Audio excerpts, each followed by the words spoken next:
our talk, as we told you last week, is throughout this month is going to be the four first books of the Science of Mind text.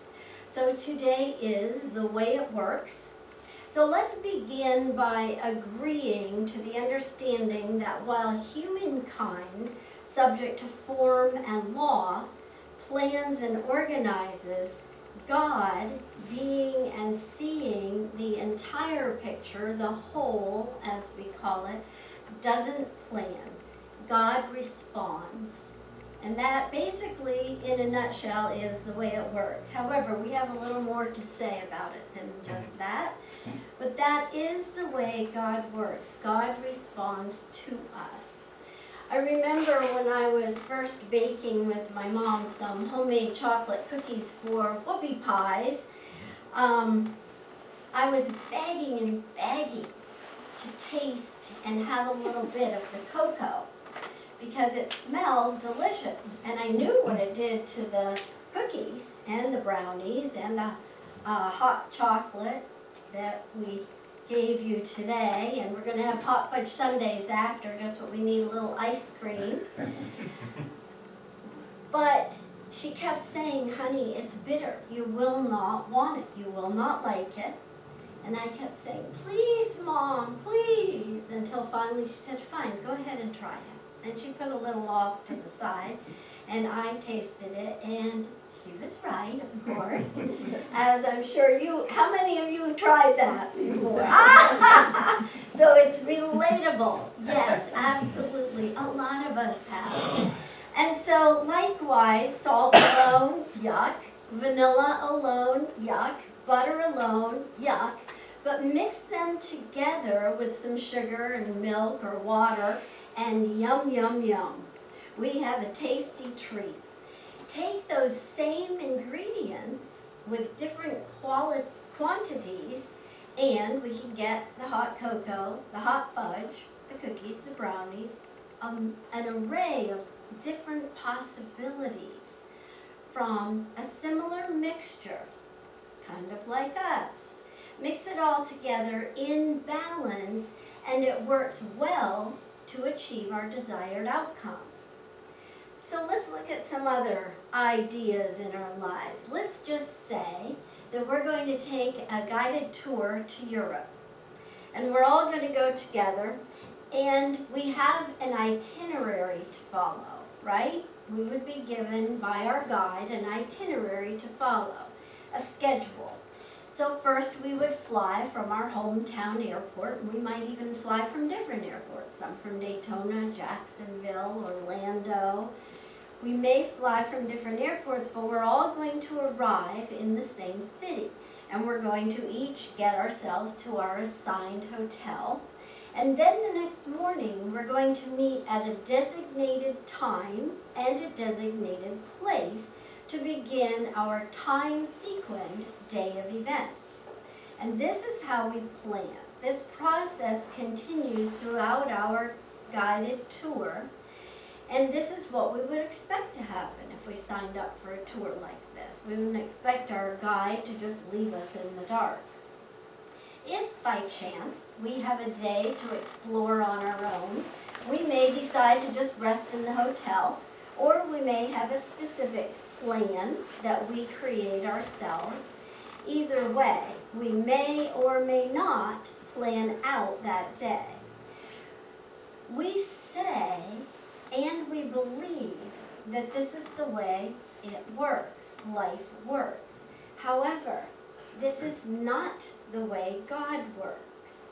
So I'm making a case for the idea that because we think so much in our human state of living, that we have determined, and we may have had some help along the way, not in Science of Mind, but we may have had some help along the way in believing that God works that same way, that God has a plan. And this just isn't true. If we look back over life, over time, we could make a case that there are many stages of life, what we call evolution.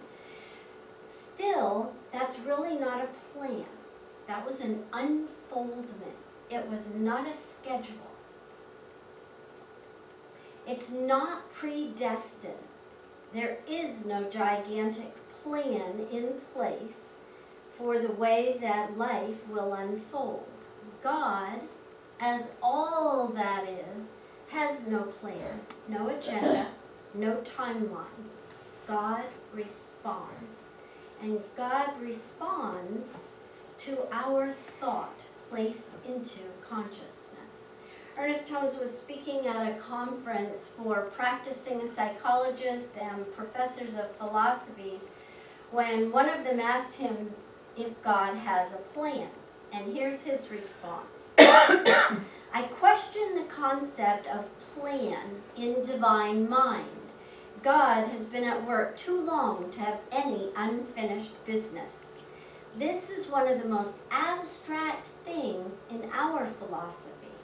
Infinite purpose is self-contradictory. Divine mind is, has been, and always will be, both at the point of beginning and at the end of any series. There is no purpose in being. Wow. A wonderful way to respond, not just to religious scientists, but a wonderful way to respond to those who have taken on the idea that God does have a divine plan for them. It releases any sense of responsibility to believe that something or someone outside yourself is taking care of it all, doesn't it? But that is not what we teach. We teach that it, God, works through the processes of its beingness. God works through the processes of its beingness. That means it works as principles which are provable and qualities which are eternally sustainable. So sometimes we might hear people say to us, well, if God is all loving, then why did thus and such happen? Because all that is fully present in the beingness that God is. And the only things that will be lasting, that will be eternal, are the qualities which are eternally sustainable. Love is eternally sustainable. Hatred and malice is not eternally sustainable. For humankind, we will kill ourselves off. And I sometimes refer to this idea that we humans are deciding whether or not the human race will exist in the future by how we're showing up today. And I know that this may not seem like a very popular or positive or idea or concept, but it's absolutely in accordance with the way that life works. For consciousness, as the ground of all being, determines the outcome. There is cause and effect, and it is a law. So we get to decide, as in our race consciousness, whether or not we continue to exist or whether we don't.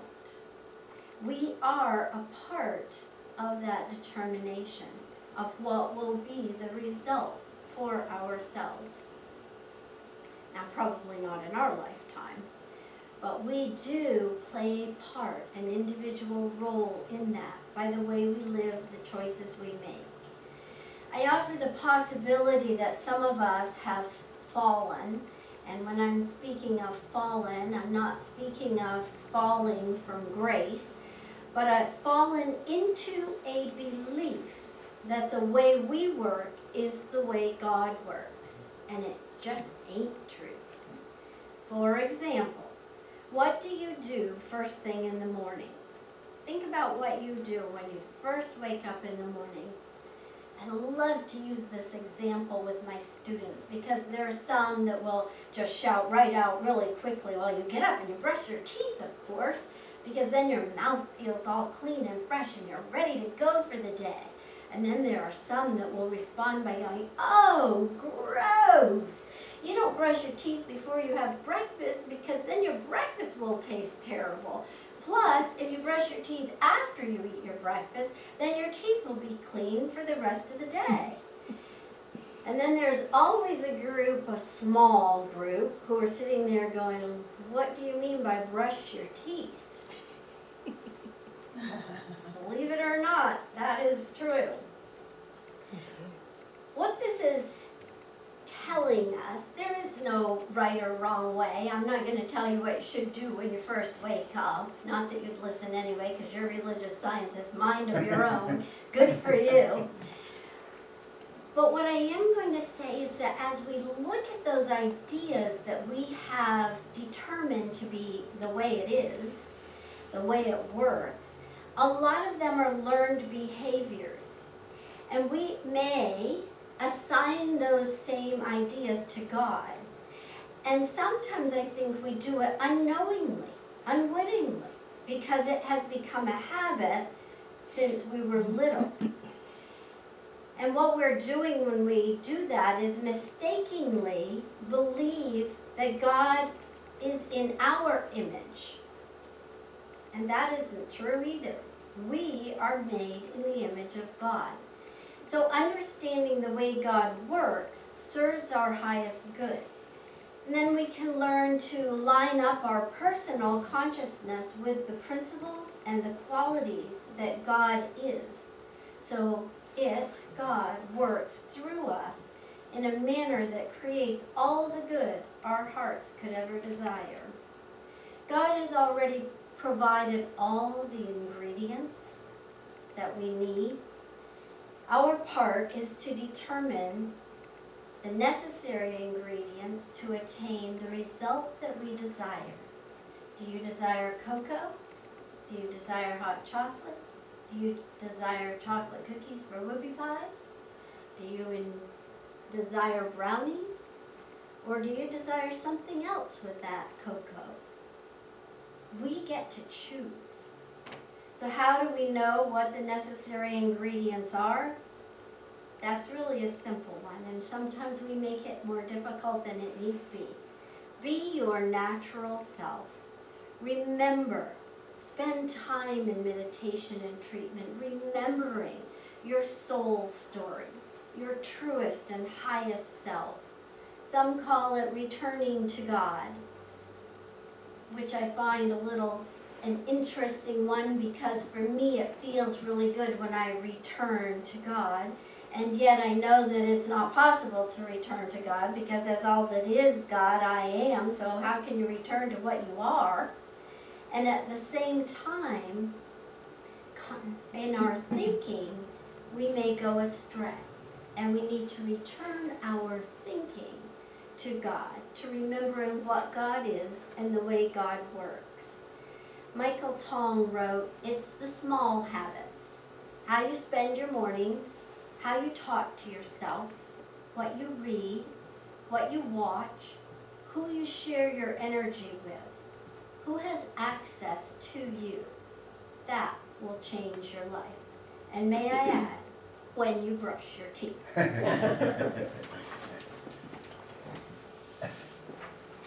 Well, I had a definite plan. Quite often when I start doing my talks, I have a basic plan of where I want to go and how I want to follow through, and I look for logical points to hit along the way. And I love to read like Thomas Troward, where he describes things in a very logical order, and it makes sense by the time you get to the end.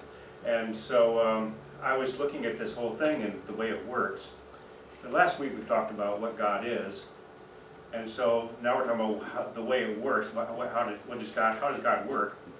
And I thought, well, the first thing we need to figure out is not necessarily how does God work, but what does God do? And then we can figure out how God works. And so I did a bunch of research and looked at all this stuff, and I got a great talk about what it does.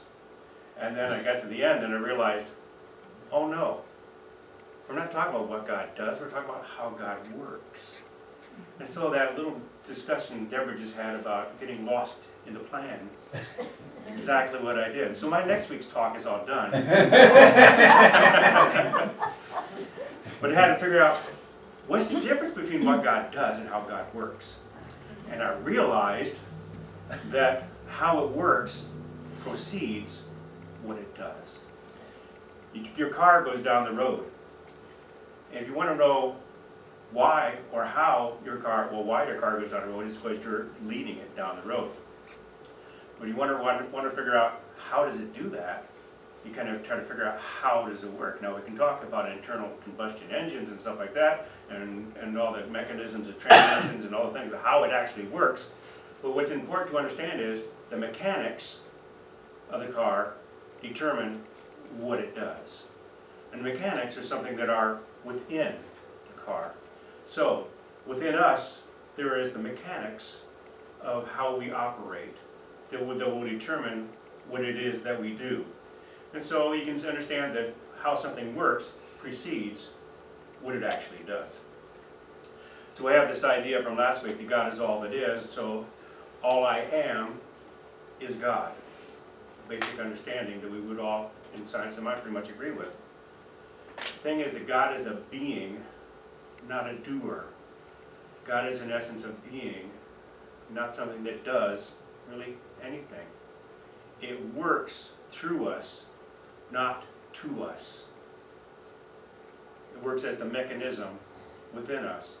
So the question should be not how God works, but how do I work with God as principle? When I figure out how to work the God system, I will see God working in my life and in the world, and I'll have direct understanding of how God works. It takes a little bit of insight as we go through this process of this thing called life. Going back to that statement that God is all that is, so all I am is God. Ernest Holmes says this: we must know that this is what we are because we could not be anything else. But we do not know how much of this we are. When we see God as God is, then we shall see ourselves as we are. We can only see God by looking at God through our own eyes. He's not talking about seeing physically, but seeing through a mental concept. Hence, we shall find a better God when we shall arrive at a higher standard for man. If God is to interpret himself to man, he must interpret himself through man, and the Spirit can make no gift that we do not accept. We must see God by looking through ourselves and understanding how God works within us. So, in a way, we limit God by our concept of God. Or we could say that we limit God by our perception of how we see that concept of God. Ernest Holmes says, God works for us by working through us and is us always. It cannot work for us in any other way. It spreads itself over the whole universe and shouts at us from every angle, but it can become power to us only when we recognize it is power. So basically, it's like the idea you can lead a horse to water, but you can't make it drink. You can lead someone to a spiritual concept, you can't make them understand. You can yell spiritual truths at the top of your lungs, but you cannot convince anyone who does not believe, who does not have a greater picture, greater possibility in the back of their minds. We would come back to the basic idea that God is here. It is here in the here and now. All the presence of all that is here. And I don't necessarily mean it is in this place. I mean, it is the here and now. God is. Period. And we are. We are it. God is in, through, around, and as us. So therefore we can also say we are in, around, through, and as God showing up in the world. An equal sign is two lines, meaning whatever is true going in this direction must also be true going in that direction. So if God is all that is, we must be also all that is. Ernest Holmes says, our belief sets the limit to our demonstration of a principle which of itself is without limit. It is ready to fill everything because it is infinite. So it is not a question of its willingness, nor its ability. It is entirely a question of our own receptivity. Actually, the way I look at it is, it's not only ready to fill everything, it is compelled to fill everything because it is everything. Remember, whenever I say it, I'm talking about God. So God is compelled to be everything because God is already everything. Yet it can only produce through us according to our level of consciousness, what we're able to receive. How big are your buckets? How open is your channel to receive? This is divine law. God always abides by the law because God is the law. If we wish to take advantage of all the goodness of the universe, we must learn how to use the law. In a couple weeks, we'll talk about that. We might sprinkle a few clues here and there in the next couple of weeks between now and then, but next 2 weeks we're talking about how it works. No, how to use it. How to use it. I might actually look at that up first before I start talking about it, before I start working on it, but I will eventually get around to the idea of how to use it. Ernest Holmes says things are brought into being not by will, but by the power of the self-assertive truth. As high as we shall make our mark in mind and spirit, so high shall be its outward manifestation in our material world.